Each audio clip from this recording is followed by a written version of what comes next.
You're live. Go ahead. Starting. Hi everyone. Hi.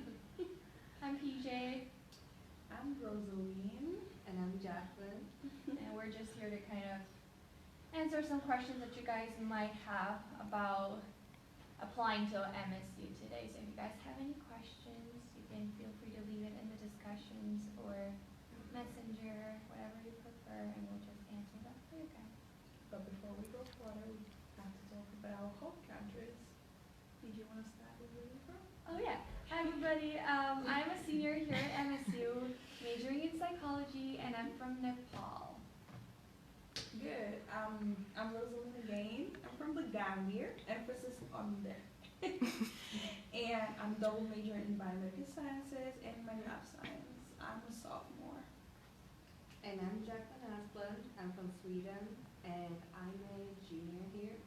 And I'm studying manufacturing engineering technology. That's cool. Cool majors and everything. So go ahead, if you have any questions, just leave a message in Messenger or just email one of us. So yeah, We'll just wait. Yeah. This morning, also, I'm Alyssa. I'm behind the camera, if anyone's watching. This morning, I was listening to the news, and the Gambia was on the news this morning. Yeah. Do you know why? Sorry, I just woke up and I'm like, I need to get hair. So. No, it's okay. I listen to a podcast every morning that shares like the top 3 stories Ooh, nice. from around the world. Apparently the Gambia is representing the Rohingya Muslims in Myanmar Yes. at the UN. I've heard about it, so. Yeah. I thought that was really interesting. It's So good. So nice. It's great. Yeah. Also, since we are part of the Maverick Global Ambassadors Program, we have a webpage. If you want to ask any of us questions anytime after this Facebook Live session, you can go ahead and do so. Feel free to contact us on our Facebook, email address, and I think Instagram pages. Yeah. So, Okay, good. Yeah, so just feel free to go to our Maverick Global Ambassador website. We're all on there. We have a big group. It's a big family, and we're all from different countries, so it's awesome. You can just go through, read our profiles, and you can just shoot us emails, whatever you guys prefer. Okay, where's Jack? So Yeah. PJ, maybe you want to tell us about your first experience here at MNSU. go for it. My best experience. Yeah. We have all had one. So. Why should you come here? I think for me, it was really, okay, hold on. Let me see. What did I write? The faculty here is amazing, especially, I'm not gonna like boast about it, but the psychology department, we're the best. I have the best research mentor ever. It's Dr. Lassand, if any of you guys are interested in psychology or anything like that. Dr. Lassand is my mentor, and she's been amazing. She's provided me with a lot of opportunities to grow. I'm currently a TA for one of her classes, and I'm also under her research team. So there's like plenty of opportunities for you guys to like come here and get involved in things, even though you're an international, like, you know, it's very inclusive. Everybody loves us here, so definitely go to our website and check us out. What about you, Jackie? What's one of your best experiences here? Oh wow. Well, I would say that all the resources at campus are really They're awesome. We have loads It's of them. yeah, it's a lot of tutoring sessions. It like especially for me as an engineering major, it's a lot of departments with physics help and math help and all of that. And professors are really putting out their office hours to try to help you and everything. And as my program as manufacturing engineering technology, it's really hands-on. So if you're interested in technology and engineering, it's like we're programming robots and we're doing everything by hand, but it's also a lot of like science, yeah. So definitely more hands-on. So Can you create a robot to do my work for me, Jackie? yeah, I know it's able once I'm done. Okay. Oh, you got I'll you. share that. What about you, Rosalie? What's been your best experience? For me, it's how I've settled so fast. It's like everybody's accommodating. It feels like you're being at home, away from home, and that's just the feeling that I love. So with MSU, as long as you ask questions, you get to navigate your way, you get to network, you're good to go. So when you come, you have problems with whatever courses, classes you're taking, ask questions, go to professors' hours. They're really accommodating. Some of them are willing to help you till the end, and that's just awesome. The international office is a good resource for you once you have problems. You feel like you're breaking down. There are awesome mentors there that can help you out, and that's just the awesome part about it. I love the student body. It's like it's a diverse population. You see international students everywhere you go. So that's what I've loved about MSU so far. On a personal, I feel like everyone on campus, they really go the extra mile to help you navigate stuff. One of the resources that I personally really go to a lot is the Career Development Center. If you need help polishing up your resume, or if you want to do mock interviews, especially since a lot of programs already require you to complete an internship in order to graduate. So that's already another layer of putting yourself out there and marketing yourself to these companies and letting them know that, you know, you are going to be useful for their company. So the Career Development Center is really good in a sense that they'll sit down with you, they'll do mock interviews with you, ask you questions that an interviewer would actually ask, and it kind of prepares you mentally to kind of be ready for that. Also the counseling center, I feel like that's another part of campus that I really want to like emphasize on, because the counseling center, you just walk in and they'll let you do some forms, and then they'll just put you in with a therapist or someone that you can just talk to, especially if you're struggling with homesickness. I think that might be a good place to start. They'll give you tips on how to, like, you know, get integrated into American culture as well. What other resources on campus do you guys use a lot? So if you're a student with dyslexia or anything like that, I have dyslexia myself, and it was a big issue for me coming here as an international student and also have a problem with all of that. So the ADA, so Accessibility Resource Center, they're really helpful too. I can do all my testing there and everything, so if you ever have a problem with that or nervous about those stuff, they will always be there. Could you talk a little bit about that service and if it's confidential? It is. And So it is confidential. So what you do is basically like just like turn in all the paperwork you have. You can go there and ask them what you need to provide, and they will help you with everything. And they sit down with you. If you need to do testing, they will help you with that too. And yeah.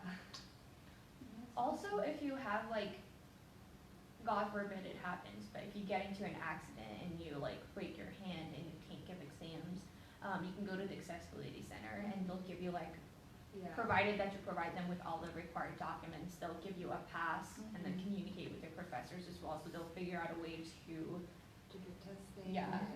And like also accommodate your broken hand, you know. So definitely that's another resource. What about you, Rosaline? Is there any other resources on We campus? have the Center for Academic Success. If you know you're struggling in your classes, even if you're not struggling, you just need extra help for an assignment, or you just need to go talk to someone to tutor you, just stop by, show your math card, and you get that help that you need to stay on top of your academic success, because you don't want to let your GPA drop. So go for it.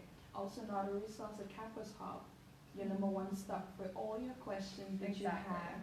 You know, it's like you wake up in the morning, you're like, oh, I need this question answered.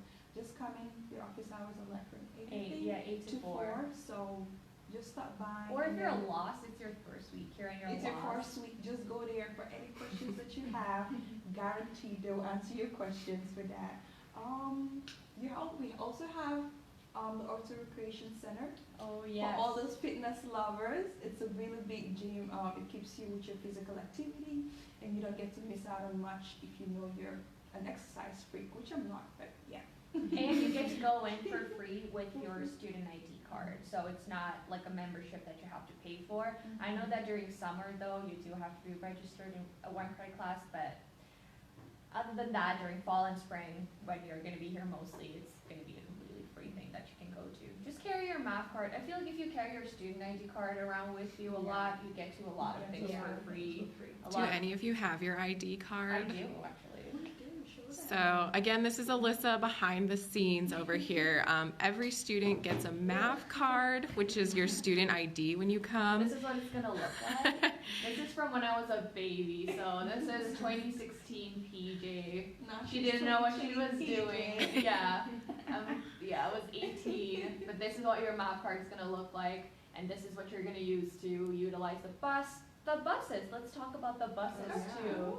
I use the bus all the time. Me too. I don't have a car, so. Me too, so we use it a lot. All you have to do is show your math card. Sometimes you don't even show it, but just to be on the safe side, just show your math card to the bus driver and you get in for free. If you forget, sometimes they will ask you to pay, and it's like $1.75, which you don't want to pay when you can get it for free. So just make sure you carry it around. Also, if you like lose it somewhere, to get a new one, you have to pay. So just try and make sure you don't forget it anywhere. It's a very important thing on campus. If you want to go watch basketball, volleyball matches, or things like that, you can get in for free with this too. So, but yeah, I use the bus a lot. The bus takes you to Walmart, Yeah, we the have mall. about 8 different Yeah, routes. we have 8 different routes. So it takes you everywhere.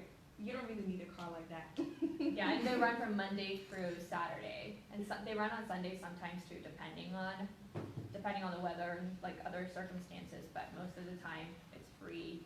You just go, get your groceries, things like that. If you're gonna be living on campus, you'll have the meal plan too. But if you're off campus and you need to go to the grocery store, you don't want to get Uber or Lyft. You just use the bus. And also for volunteer opportunities here in MNSU, when you have your cultural contribution scholarships and you're trying to like find volunteer opportunities, you can always stop by the community engagement office. They have a really good resource there. They have like plenty volunteer opportunities that you Especially the campus kitchen, that you can volunteer and get your hours done in time. So if that's another thing that you need to put behind your mind, community engagement office is the #1 stop for that. Could we go back and talk a little bit about living here at MSU? So you mentioned living on campus, but students do not have to live on campus. They can live off campus. You're not required at all. And I lived off campus since my first semester. Even if you, what about you? I never lived in a dorm, so I never lived on campus. I always lived off campus, so Yeah, I feel like, I but know then, that. Yeah. right, I feel like all of us, we didn't really stay on campus, so as you can see, you don't really have to. Even if you do choose to live on campus, there are tons of options. We have 4 different types of rooms, like residential halls that you could get into. We also have like an apartment style residence through the university if you still want to be affiliated with the university, but you also don't want to live in a dorm type setting. We do have that too, but again, we all lived off campus. So when you live off campus, can you talk about, is it convenient to live off campus? Who do you live with, and how do you find people or places? Okay, so it all depends on where you want to live. There are different options for off-campus housing. For example, you have Summit and Jacob Heights. I think those are fully furnished apartment complexes. And so you get to pay a little bit more, but you have everything in place. And it's really convenient from what I've had. Everything is there, Wi-Fi, internet is available, electricity, gas, all included in your rent. For me, where I'm living, it's really affordable, so I live with like 40 people and everyone is in their own space. You get to have your own rooms.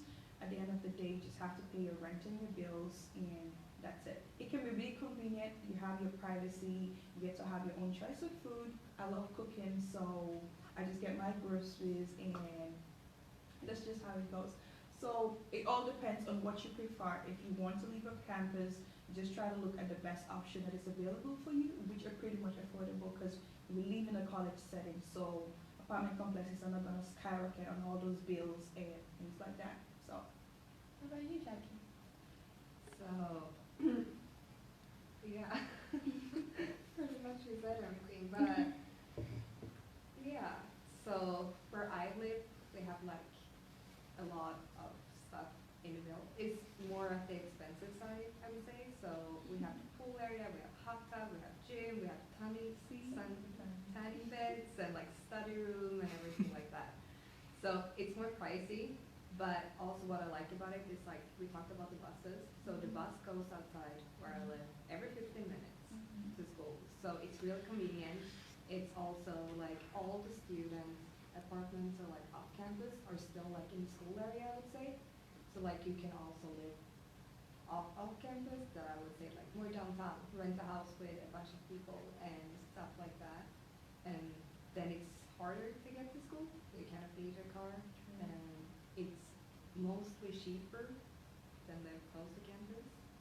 But it's all like what you want, kind of, I would say. Yeah, and going off of what Jackie said with, you're also able to rent a house, but, you can look into townhouses, you can look into an apartment style. It really depends on what you want, what your budget is. I personally lived in an apartment. It was a 2-bedroom apartment, but we were 4 girls my first year, so we were sharing a room, so it was a lot cheaper for us. But then at the same time, I really wanted privacy, so I moved to an apartment that was kind of further away from campus. So if I had to walk to campus, it would be like a 30-minute walk, which I didn't really like. So I recently moved even closer to campus in a 5-bedroom apartment, just like Rosaline. And it's really convenient. My room's the biggest in the apartment. I have my own little nice closet, and the other girls that I home, and if they are, they're in their room. So if you're someone who prefers a really family type setting, you might want to find people who are like that. But personally for me, I just want to get done with my day. I just want to go home, and I just don't want to talk or socialize. So it's really going to depend on what you want. And also, if you do want to live with people from the country you're in, we have a lot of clubs on campus specifically for different countries. I'm Nepali, and we do have a Nepal Student Association, so if you want to stay with Nepali people, once you're accepted, you got your visa, you can communicate with them, and you can probably find a way to like live with one of the Nepali people if that's what you're comfortable with. But honestly, it's really up to you and what you want and your budget, obviously, because she's in a more pricier apartment, but it has all the amenities you would like need. There's a gym, there's a pool. For me, I don't really need any of that, so except the gym. I wish we had a gym, but it is what it is. The school gym is free. Yeah, true. So going off what she said, we have the African Students Association, which is filled with everybody. So I'm sure if you're even for Kibbutz or something, you find somewhere there from Kibbutz. So just come to meetings, and we have our annual event, African Night, which happens in April, I think. March or April. So March. it's a great way to like connect, have all those activities, feel at home for just one night at least.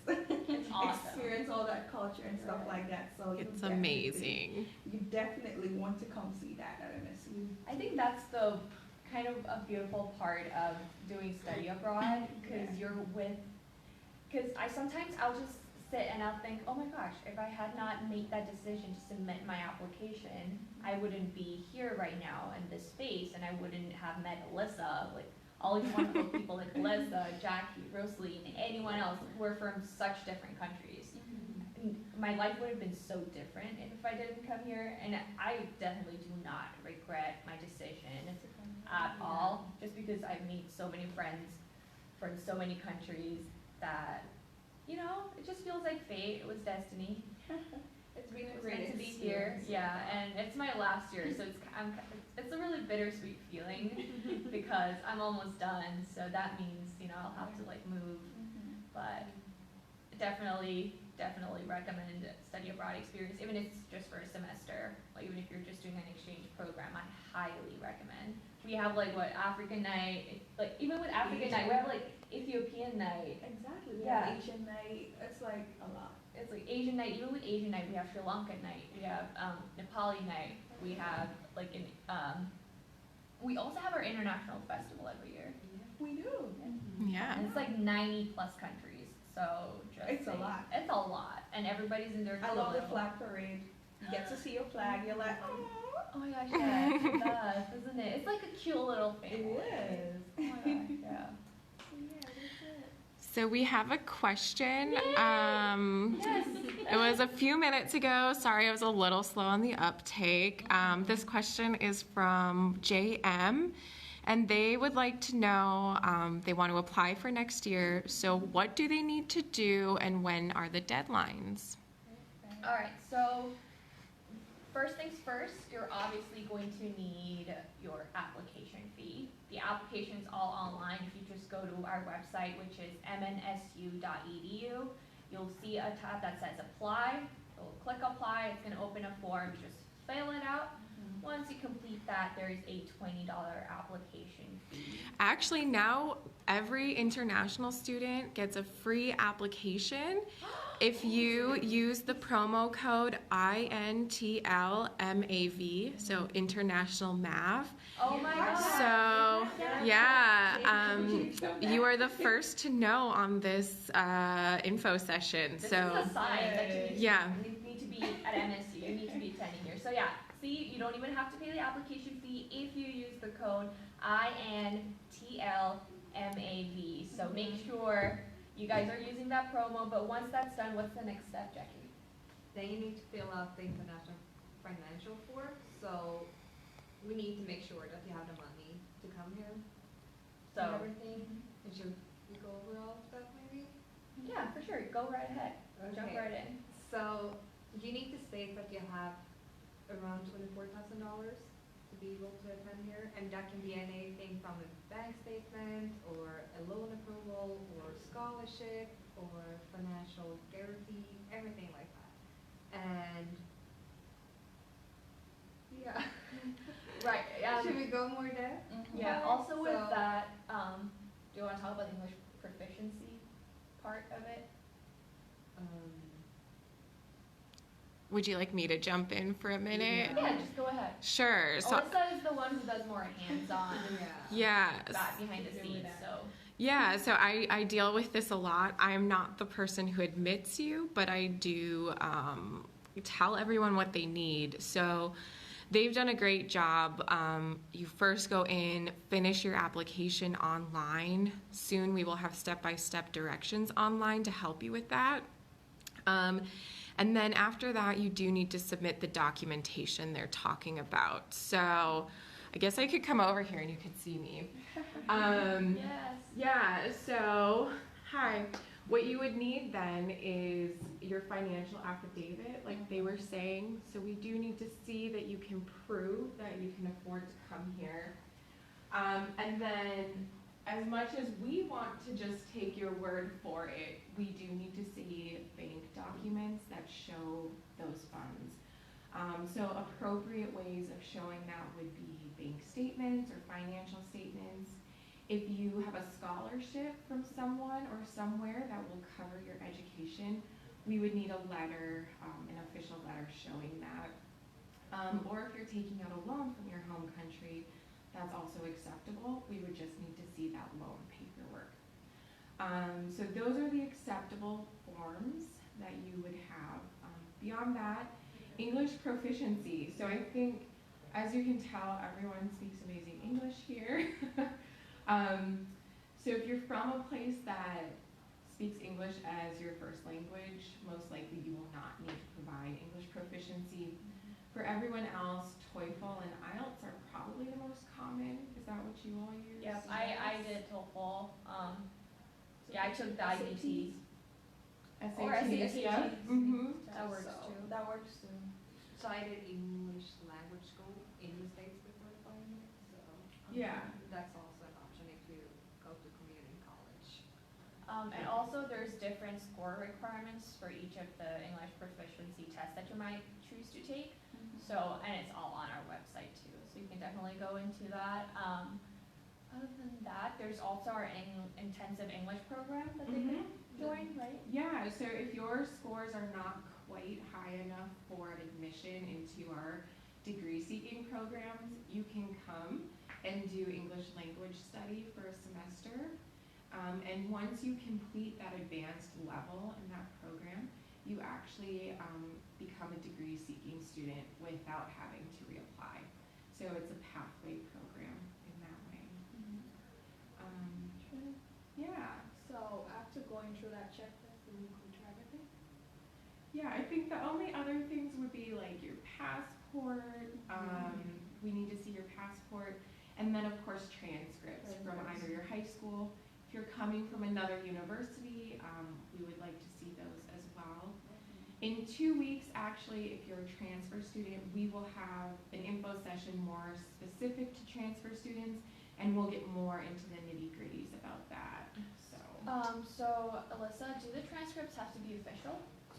Yes, transcripts do need to be official. If they're a transcript from the US, they need to come directly from the institution. But if they're from your home country, we just need an official copy. Okay, so just an official copy works too. Alright, after going through all of that and you feel like, hey, the application deadline is coming, you don't really need to rush if you're starting to apply right now for the fall term, because the application deadline is July 1st. And if you're willing to come in the spring, you can apply by November 16th. So just go through all that checklist, get all you have so you don't get, which is unlikely because MNSU has a good acceptance rate. So just get everything and apply and just start working on your visa application. Is there an appeal process for internationals who might get declined? So if you do get declined and you think that you would actually be successful here, you can appeal. And we'll look at your past record and see if we give you extra academic support, if you'll be successful. If we feel that is the case, we will give you conditional admission. Okay. So that is possible. we truly want to make education affordable and accessible here, so we are willing to work with you. We want you to come and be successful. So. Also with tuition, do you want us to talk about the cultural contribution scholarship? Yeah, could you talk about that? Yeah, let's go ahead. No, go ahead. She even has a tab open, so I'm going to let her do the talk. Okay, as for students who come here and wonder, oh, do I have to pay tons of money for me to school throughout? Well, you do, but also there's a good thing about it. We have the cultural contribution scholarship that they provide. It's like 50% off your tuition, and you get that every semester automatically. So all you need to do is provide 25 volunteer hours. That's why I was talking about the community engagement office earlier on. Just have that done during the semester, and you automatically get your scholarship applied for the next semester.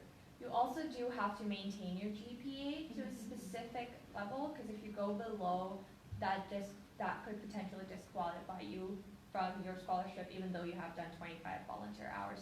So how the scholarship technically works is you have a set amount that you have to pay to MSU every year as an international student. But the university is really accommodating in a sense that they are willing to bring it down to an in-state tuition of half of what you would normally have to pay, as long as you have a specific, as long as you're meeting specific academic GPA criteria and you're also doing 25 hours of volunteer work, which honestly I feel is an amazing way to get involved with the Mankato community. There's so many different places you could volunteer for, like Eco Food Shelf. That's specifically for people who might be going through food insecurity, or even Campus Kitchen on campus. What else? What other events? Oh, or even we even do like Sibley Park cleanup. There's a park around here that's called Sibley Park, and you can also go there and do cleanups and stuff for hours. So there's a lot of ways to get involved with the Mankato community and kind of give back what we're getting from the Mankato community as well. So it's like a give and take. So we have a couple other questions here. One from Jade. So Jade, you have some great questions here about transfer credits and taking a second bachelor's degree here. You can absolutely do that, and that should not inhibit you from taking courses that you like. I am going to encourage you to tune in 2 weeks, though, to talk more about transferring your credits, because we will be talking very specifically about that process. But then we have a question from Abrima. So welcome, everyone. He says, can you talk about SAT for international students? He doesn't say this, but can you talk about, is it required? Is it not required? And it is not required. So you don't really necessarily have to worry about doing your SATs. However, if your SAT reading score is if you've already taken your SAT and your scores are at a level where you don't have to take any other English proficiency test, that can also work. But personally, I did TOEFL and she did an English language course. So if you're from an English-speaking country, it's not really required. You can just send in your transcripts that you have, and it will just be evaluated. So yeah. So if you have, sorry, no, go ahead. Sorry. Also, like in Scandinavia and most countries in Europe, it's English courses are required during school. So what I did when I first applied to school in the States was that I just could send it in my high school. And that worked. Yeah, and that worked. So. Also, if you have taken SAT, it looks like if you have a critical reading score of 400 or higher. But again, if you haven't taken your SAT right now already, then you can just sign up for either TOEFL or IELTS or whatever you prefer and take that instead, because that qualifies as taking your English proficiency test anyways. So you don't need an SAT to answer that in short. Yeah, so SAT, ACT are not required. So I always tell students, if you haven't taken them, save your money and don't worry about it, because we want you to come here. You don't need to take that to come here. All right, Jade said she's going to come to our transfer session. I'm excited to see you again, Jade. All right, so we're right at about 9:30. I know some of these wonderful people need to get to class. What classes do you have to go to? I have micro lab at 10 to 11:30. So. Microbiology. Microbiology. Rosaline is one of the smartest people I've ever met. Honestly, by the way. double majoring. Come on. Yeah, she's amazing. Yeah. I tried. I died inside, but I tried. Yeah. What about you, PJ? I have a meeting with my research team. We're gonna have to go over what we want to do for the rest of the semester. Sorry about that, but yeah, I have to be there at around 10 too. So Awesome. I'm excited. Yeah. What about you, Jackie? I have manufacturing animation class, so that's about programming. All right. Exciting. That's Nice. great. We have a long day ahead of us. We So. do, Yeah. definitely. So it was really good talking to you. Yeah. Thank you, everyone, for coming. Do you have any last parting words? Hop on more sessions. You will Yeah. get loads of information on most of your questions answered if you have any. So, and stay safe What you wherever said. you are. And we hope to see you here at MSU very, very, very soon. We're really excited that you guys chose to join us in today. And again, we're also part of the Maverick Global Ambassador Program, which means our emails are always open for any questions you might have about being admitted or what this environment is like on campus. So just hop on there and email us and we can help you out too. All right. Great. Thank you.